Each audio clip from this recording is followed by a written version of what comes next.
నా పేరు Basireddy Mayuri, assistant curator, Kakatiya zoological park, Hanamkonda.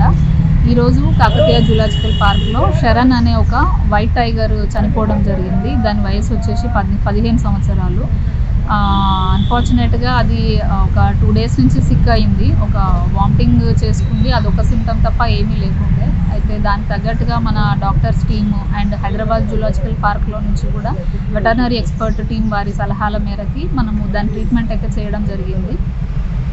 అన్ఫార్చునేట్గా మనకి ఈరోజు మార్నింగ్ అది డెత్ అవ్వడం జరిగింది. సో దాని కాజ్ ఆఫ్ డెత్ వచ్చేసి మన డాక్టర్ కార్తికేయ గారు చెప్పారు. శరణ్ అనే వైట్ టైగర్ హైదరాబాద్లో ఉన్న నెహ్రూ జూలాజికల్ పార్క్ నుంచి జూలై 2025లో మన జూ పార్క్కి తీసుకురావడం జరిగింది. సో జనరల్గా ఆల్బినో వైట్ టైగర్స్ అంటే ఆల్బినో టైగర్స్ అంటారు. రాయల్ బెంగాల్ టైగర్స్కి ఉన్నంత ఇమ్యూనిటీ వచ్చేసి వైట్ టైగర్స్కి ఉండవు. దాని లైఫ్ స్పాన్ జనరల్గా 15 years ఉంటుంది. మనం తీసుకొచ్చేటప్పటికి దానికి 14 years, ఇప్పుడు ప్రజెంట్లీ 15 years టైగర్ అది. సో దాని లైఫ్ స్పాన్ని కూడా అటైన్ అవ్వడం జరిగింది.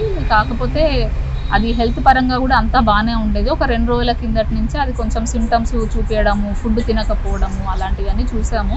సో దానికి మెడికల్ ట్రీట్మెంట్ అంతా స్టార్ట్ చేసినాము. బట్ అన్ఫార్చునేట్గా అది చనిపోవడం జరిగింది. Assistant surgeon, Kakatiya zoological park, Hanamkonda. ఈరోజు వైట్ టైగర్ శరణ్ మా కాకతీయ జూలాజికల్ పార్క్లో పొద్దున 7 గంటలకు మరణించడం జరిగింది. గత 2 రోజులుగా అనారోగ్యంతో గురైంది. వామిటింగ్ అనే సిమ్టమ్ ఒకటే చూసామండి.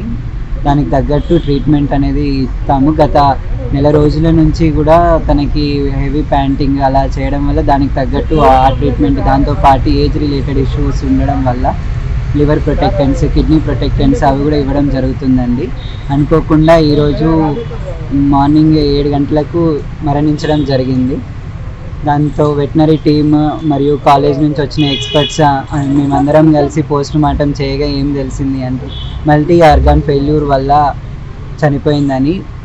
కార్కాస్ ఓపెన్ చేసినప్పుడు హార్ట్ పైన లీజన్స్, లంగ్ పైన లీజన్స్ మరియు లివర్ కూడా బాగా డ్యామేజ్ అయ్యడం జరిగిందండి. దాంతోపాటు మల్టీ ఆర్గాన్ ఫెయిల్యూర్ వల్ల చనిపోయింది.